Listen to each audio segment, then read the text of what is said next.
Hello guys, welcome back to my YouTube channel Mr. Zedi Bolok আপোনালোকে চাই আছে আৰু চাই থাকিব গাইস আপোনালোকলৈ অন্য এটা ভিডিও লৈ আছে ভিডিওটো হ'ল অসমৰ মাটি গৈ পাবগৈ দিল্লীত আৰু দিল্লীত তৈয়াৰ হ'ব অমিত বাটিকা আপোনালোকে চাই থাকক মাটি কেনে ধৰণে সংগ্ৰহ কৰিছে নিশ্চয় আমাৰ ভিডিওটো চাই ভাল পাব গাইস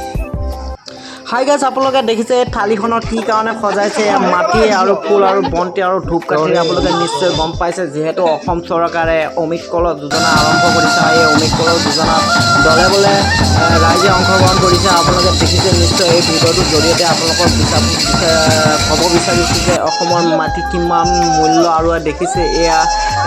আই মাতৃসকলকে আপোনালোকে দেখিছে ইয়াৰ লগত কলহ লৈ আছে এই কলত মাটি প্ৰদান কৰিছে নিশ্চয় আপোনালোকে দেখিছে সেই কলটো দেখিছে আপোনালোকে সেই কলটোত মাটি দিব আৰু সেই মাটি গৈ পাবগৈ দিল্লীত আৰু দিল্লীত তৈয়াৰ হ'ব অমিত বাটিকা নিশ্চয় চৰকাৰে ভাল কাম কৰিছে নিশ্চয়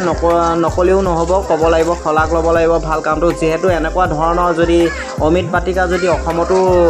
প্ৰদান কৰা হয় বা তৈয়াৰ কৰা হয় নিশ্চয় ভাল হ'ব যেহেতু দিল্লী মাটিও যদি অসমত আনে নিশ্চয় চৰকাৰে ভাল হ'ব যেহেতু অসমৰ মাটি ইমানেই সাৰুৱা যে দিল্লী চৰকাৰক অসমৰ মাটিৰ প্ৰয়োজন আছে আৰু অসমৰ মাটিৰে তৈয়াৰ হ'ব দিল্লীত অমিত বাটিকা নিশ্চয় আপোনালোকৰো নিশ্চয় মনটো ভাল লাগিব যিহেতু এয়া আপোনালোকে দেখিছে আমাৰ স্থানীয় সাংসদে প্ৰধান বৰুৱা ডাঙৰীয়া আৰু দেখিছে DC ছাৰ আৰু ফণীধৰ বৰুৱা ডাঙৰীয়া আপোনালোকে দেখিছে আপোনালোকে নিশ্চয় ভাল পাব আমাৰ ভিডিঅ'টো চাই আৰু দলে বলে ৰাইজে অংশগ্ৰহণ কৰিছে আৰু কেতিয়াবা আপোনালোকে মন গ'লে দিল্লীত যাব দিল্লীত গৈ মানে অমিত বাটিকাত আপোনালোকে এখন চেলফি তুলি আহিব পাৰিব নিশ্চয় আপোনালোকৰ মনটো ভাল লাগিব আই মাতৃসকলে কি ধৰণে দলে বলে আপোনালোকে অংশগ্ৰহণ কৰিছে এই কাৰ্যসূচী নিশ্চয় আপোনালোকৰ মনটো ভাল লাগিব আমিও চৰকাৰক ধন্যবাদ জনাইছোঁ এনেধৰণৰ অমিত বাটিকা অসমতো তৈয়াৰ হওক আমিও দিল্লীত যাব নোৱাৰিলোঁ অসমতে এখন চেলফি তুলি আহিব পাৰিম যিহেতু দিল্লীৰ মাটিৰো গুণাগুণটো নিশ্চয় ভাল হ'ব যিহেতু অসমৰ মাটি সাৰুৱা বেছি সেইটো কাৰণে অসমৰ মাটি লৈ গৈছে দিল্লীত আৰু দিল্লীত তৈয়াৰ হ'ব অমিত বাটিকা আপোনালোকে নিশ্চয় আমাৰ ভিডিঅ'টো চাই থাকিব যিহেতু আৰু দেখিছে গাঁৱে ভূঞে আপোনালোকে দেখিছে